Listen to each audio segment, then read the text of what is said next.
Hello everyone and welcome to the first of the garage segments of Third World Garage, my YouTube channel.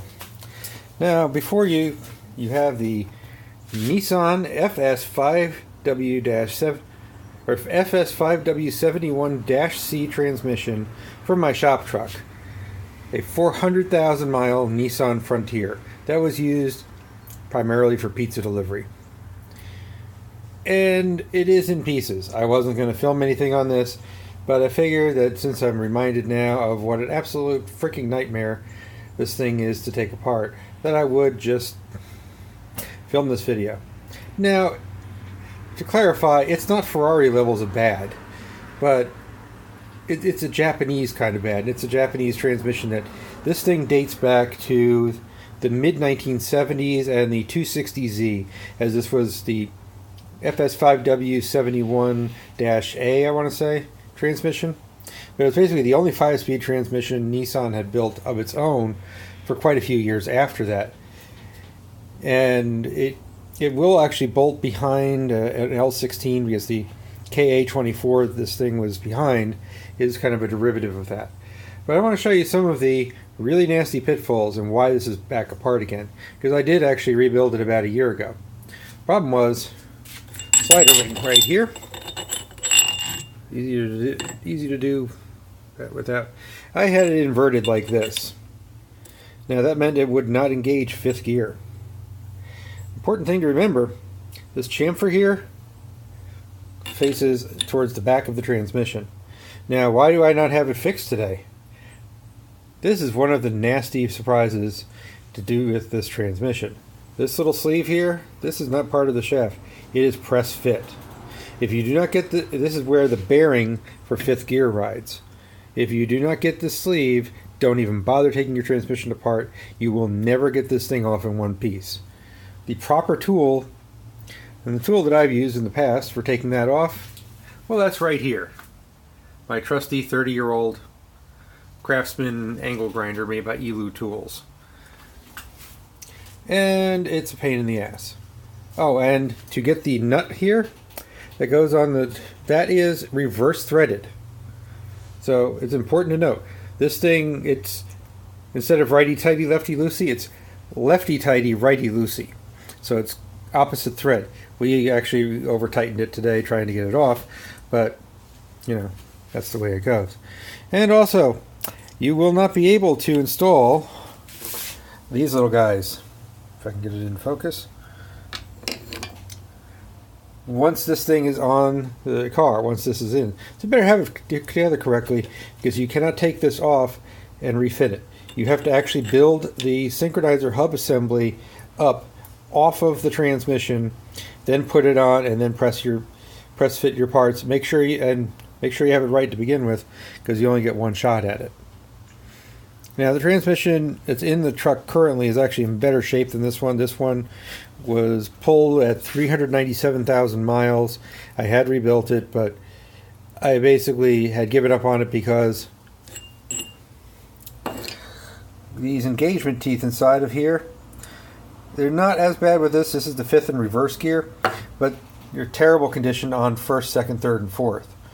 So you kind of want to be careful of that. Also, when you go to take off the drive gear for the speedometer, which is going to be up here, there are two items that go inside there.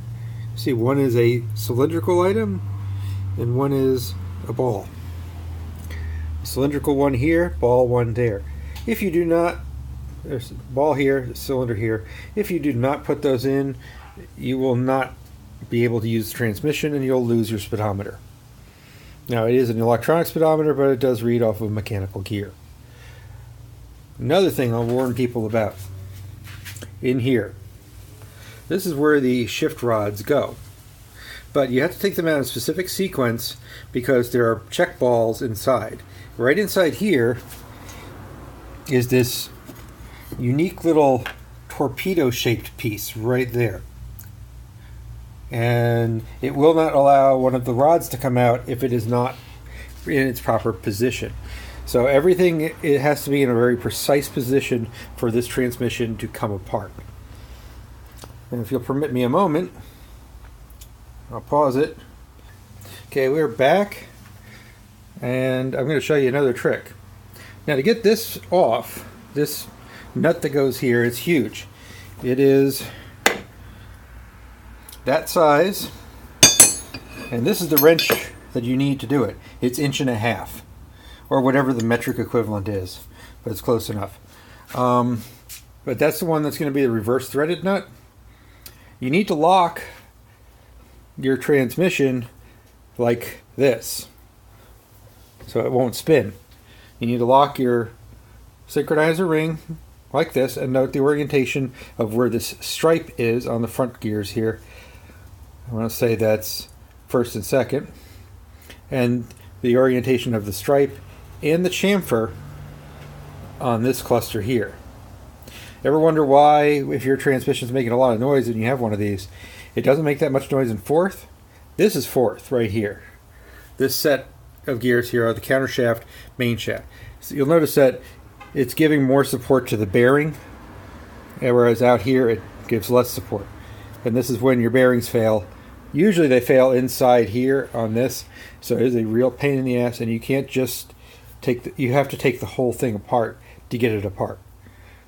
Understand, this is a difficult transmission to build.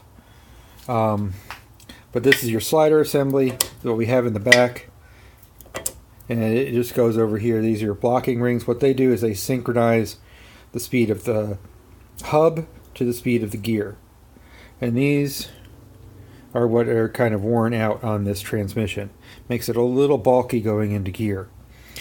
These brass rings are new, but the teeth on this section of the gear and the inside of these rings is worn, so it's not that great. But anyway, you have to lock it in this position, and this basically counterlocks the transmission in 2 gears so that you can loosen this nut. But when you go to do that, you have to have this part of the transmission installed down in the front case. The input shaft will be too long. That's what these blocks of wood are for, because I have to elevate it above that. Otherwise it's just going to push back out. But if you don't do that, the gears will come apart from each other, and then they'll just strip on each other, because this thing has a lot of force on it. It took 2 people, 2 fairly large people, putting a hell of a lot of force onto this wrench and holding that transmission.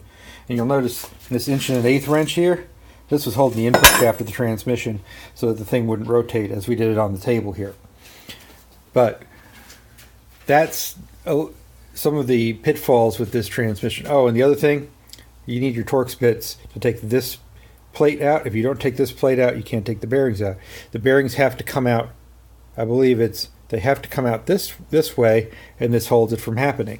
So you have to strip all the gears off of the shaft, and you have to start out at the front and move your way backwards. There's a little circlip that goes here, and those of you who know what this transmission is will notice that there's no sub-gear assembly back here anymore. That stuff's gone. It wore out. The Belleville spring wore out. Nobody services that Belleville spring, so it's lost to the ages, but it will drive okay without it. But anyway, those are just some of the pitfalls of dealing with the Nissan FS5W71 series transmissions. This being a C because it's from a D22 Frontier. However, the S13 and S14 versions, as well as the non-turbo Z31s and some of the other variants of vehicles that had this transmission, should be very similar. Basically, anything that had an L series engine or a KA or the non-turbo version of the VG V6s, or whatever the one was that was before the VG, should have this transmission in it. And this is just the internal guts for those who are curious and want to know if they should attempt this themselves. You can, but you have to have a press, you have to have bearing separator plates, you have to have that bearing sleeve, you have to have a complete set of bearings, a complete set of seals. Some of these bearings you cannot remove without cutting them off of the shaft with a grinder. And you have to have a good hand with that grinder, or else you'll damage other hardened parts and not be able to reuse those parts. And those parts are getting very hard to find because the drift crowd has absolutely destroyed these transmissions. So all of the spare parts that Nissan had, they don't exist anymore because every Drift 240 uses this tranny and they're all gone. Also, if you're going to take it apart, the front bearing housing does have a gasket on it. Make sure you get that gasket. And you might want to replace the tail shaft bushing where the, if I can pick this up, where the drive shaft rides, which is back here. Right inside of this right here. This bushing does come out and can be replaced. Anyways, this has been an automotive segment of the Third World Garage channel. Hope you enjoyed it. Please like, share, and subscribe. If you have any further comments on what I've said, anything you want to add to it, say so in the comments. I always read my comments. At least when you have this few of them, that's what you do. Anyway, have a good day.